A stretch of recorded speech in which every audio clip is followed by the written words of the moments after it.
പിതാവും പുത്രനും പരിശുദ്ധ റൂഹായുമായ സത്യേക ദൈവത്തിൻ്റെ നാമത്തിൽ തനിക്ക് സ്തുതി. നമ്മുടെ മേൽ തൻ്റെ കരുണയും മനോഗുണവും എന്നേക്കും ഉണ്ടായിരിക്കട്ടെ. ആമീൻ. ഇന്ന് നമ്മൾ അല്പസമയം ചിന്തിക്കുന്ന വിഷയം സഭയിൽ കയറിക്കൂടിയ ഈ ഒരുപാട് ദുരുപദേശങ്ങൾ ഉണ്ട്. ദുരുപദേശങ്ങൾ എന്ന് പറയുമ്പോൾ പാട്ട് രൂപത്തിലുള്ളതും പ്രസംഗ രൂപത്തിലും ഉള്ളതാണ്.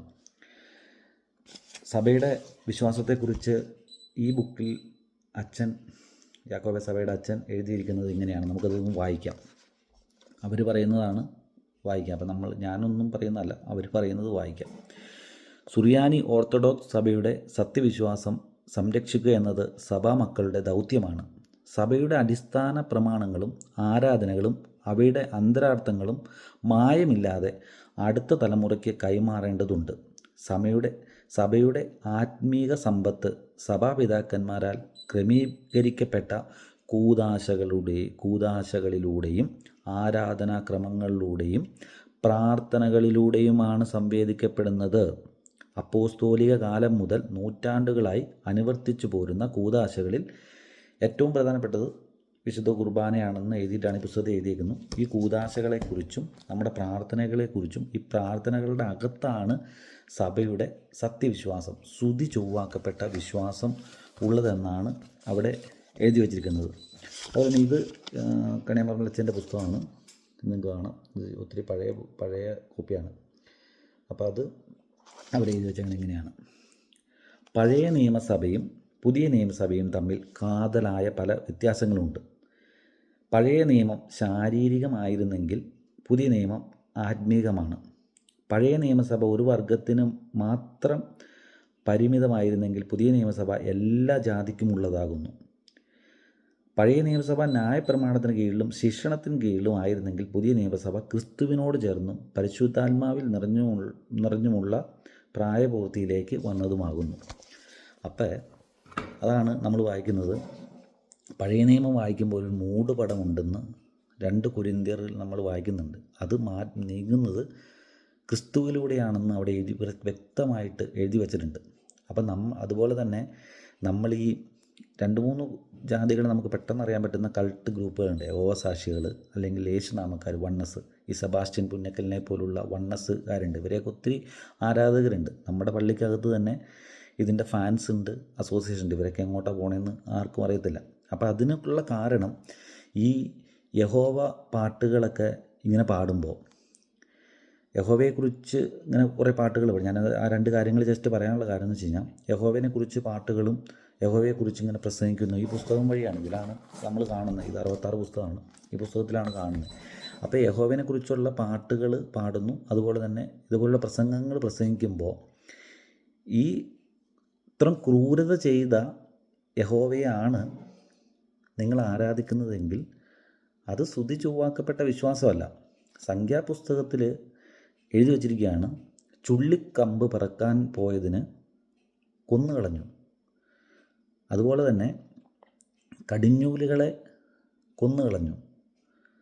അതുപോലെ നമ്മൾ 1 ശമൂവേൽ ഇന്നലെ കണ്ടതാണ്, 14-ാം അധ്യായത്തിൽ യഹോവയിൽ നിന്ന് പുറപ്പെട്ട ദുരാത്മാവ്.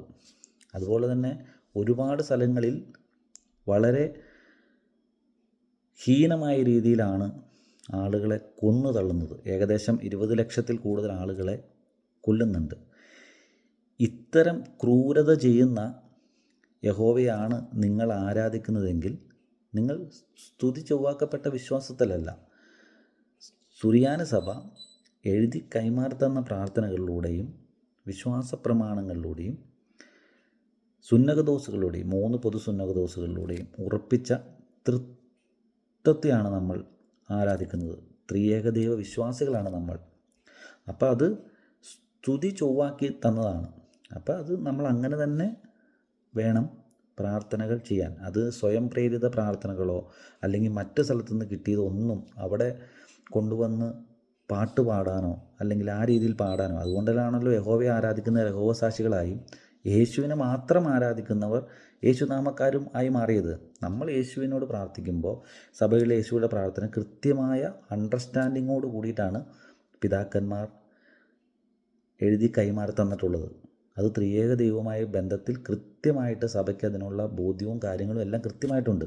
ആ അണ്ടർസ്റ്റാൻഡിങ്ങോട് കൂടിയാണ് ഈ കാര്യങ്ങൾ ചെയ്തിട്ടുള്ളത്. അപ്പോൾ ഈ സഭ ഇത്രയും ശ്രേഷ്ഠമായിരിക്കുന്നത് കൃത്യമായ ലിറ്റർജിയാണ് നമുക്കുള്ളത്. അത് മറ്റുള്ളവർക്ക് അവകാശപ്പെടാൻ സാധിക്കുന്നതല്ല. അത് അത്രയ്ക്കും അമൂല്യമാണ്, ശ്രേഷ്ഠമാണ്. അപ്പോൾ അതിനെക്കുറിച്ച് കൂടുതൽ നമ്മൾ എഴുതി കൈമാറി കിട്ടിയ പ്രാർത്ഥനകളിലൂടെ പോകുമ്പോൾ നമുക്കത് മനസ്സിലാക്കാനായിട്ട് സാധിക്കും. അപ്പോൾ നമ്മൾ ചെയ്യേണ്ടത് സഭയുടെ കൂദാശകളെക്കുറിച്ചും സഭയുടെ യാമപ്രാർത്ഥനകളെക്കുറിച്ചും സഭയുടെ ഓരോ ഗീതങ്ങളെക്കുറിച്ചും കൂടുതൽ മനസ്സിലാക്കുക. ഈ പുസ്തകങ്ങളിലൂടെയൊക്കെ ആണ്ട് തക്സയിൽ നമ്മുടെ ധനഹായുടെയും അതുപോലെ തന്നെ പെന്തിക്കോസിയുടെയും ഒക്കെ ശുശ്രൂഷകളെക്കുറിച്ചുണ്ട്. സഭയുടെ പെരുന്നാൾ ലിറ്റർജിക്കൽ കലണ്ടറിലൂടെ പോയി സഭയുടെ ഓരോ ആരാധന വർഷത്തിലുള്ള കാര്യങ്ങൾ കൃത്യമായിട്ട് മനസ്സിലാക്കുമ്പോൾ സഭയുടെ സത്യവിശ്വാസം മനസ്സിലാക്കും. അതിന് പുറത്ത് പല ഡോക്ടറേറ്റും പല കാര്യങ്ങളും പല പ്രസംഗങ്ങളും പല ഇമ്പമുള്ള പ്രസംഗങ്ങളും പല രീതിയിലുള്ള കാര്യങ്ങളും പ്രലോഭനത്തിനുള്ള പല കാര്യങ്ങളും കിട്ടും. പക്ഷെ അതൊന്നും സത്യവിശ്വാസമല്ല.